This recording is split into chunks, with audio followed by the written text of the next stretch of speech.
All right, good evening, everyone, or good afternoon, or whatever it is. Today is a very special day. Anyone know why? Well, let me tell you, it's DBQ Day! Yay! Aren't you excited? Okay, so we're going to talk about these 5 things. What is the DBQ? What does it look like? How do I prepare? How is it graded? Can I do one? Absolutely. We'll talk about that last. So you need one thing, and one thing only. You need this guide, 9 things to know for the DBQ, and I'm going to walk you through it, and then we're going to go over the structure on the back, and that will be it. So let's get started. First thing, what is the DBQ? So the DBQ is the document-based question of your AP exam. So it's one part of the writing on the AP exam. It's called the document-based question. You'll be given a number of documents, we'll get to the specific number in a little bit, related to a particular question, and what you have to do is use the information in each of those documents to write your essay. Okay? So carrying on, what else? DBQ is one of 2 timed writing pieces in part 2 of the writing portion of the test. They'll give you 90 minutes during this time, in which you'll have 15 minutes to prepare to write the outline. So you create an outline, take notes, you preview all the material, and then a suggested time of 40 minutes is given for the actual DBQ. So you will have 40 minutes to complete the DBQ on the day of the exam. That leaves you with 35 minutes to write the other essay. Perfect. That's called the long essay. It doesn't give you any documents, and we'll talk about that next. All right, next question. What does it look like? It looks like this. You get a historical question chosen from any period we study, followed by 7 documents. So there's 7 total documents you'll be working with. And that's the basics. How do I prepare? So our third question, how do I prepare?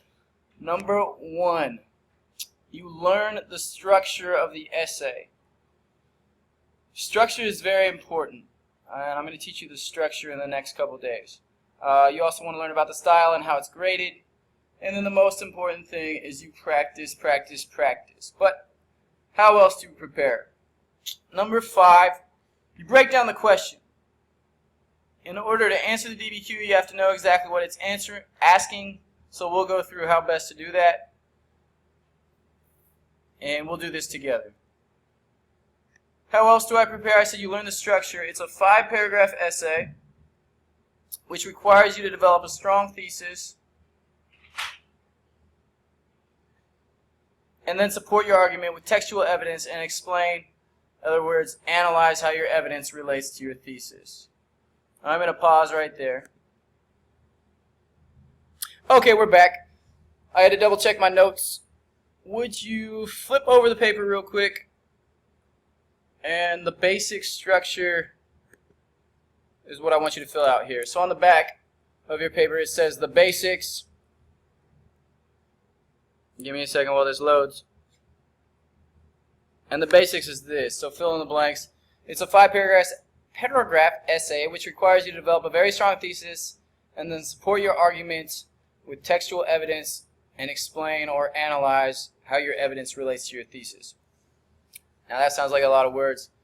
We're going to break it down into the requirements in a second, but would you flip your paper back over, and in other words, you have to do these things. 6, you have to read the documents and break them down using a strategy called HIPPO, which we're going to go over. And number 7, create a strong thesis and provide the background and begin writing.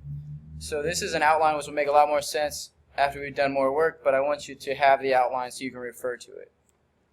Alright, so you want something better. Okay, here's the actual breakdown. So if you flip the paper back over, this is like church, except for standing up and sitting down, you're flipping papers over. The requirements. Number 1, you have to develop a very strong thesis. Okay, that's the key to any essay and especially the DBQ. Number 2, you must reference all 7 documents in your essay.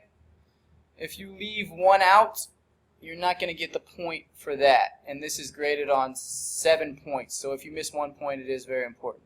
And we'll talk more about the grading later. Okay, number 3, you must include an analysis of the point of view. We call that POV. That's the point of view of the author, so whoever created the document. Analysis of the purpose, analysis of the intended audience, who was supposed to read this document and how does that impact the document, or the historical context for a majority of the authors. So blanks, POV, intended audience, and as we continue through, which means all but one. So if you analyze all the documents 6 out of 7 in one of these ways, one of these strategies, you've accomplished what you need to for the essay. And we call this HIPPO, which is what we're going to review in a little bit. Alright, at this point, any questions? Pause.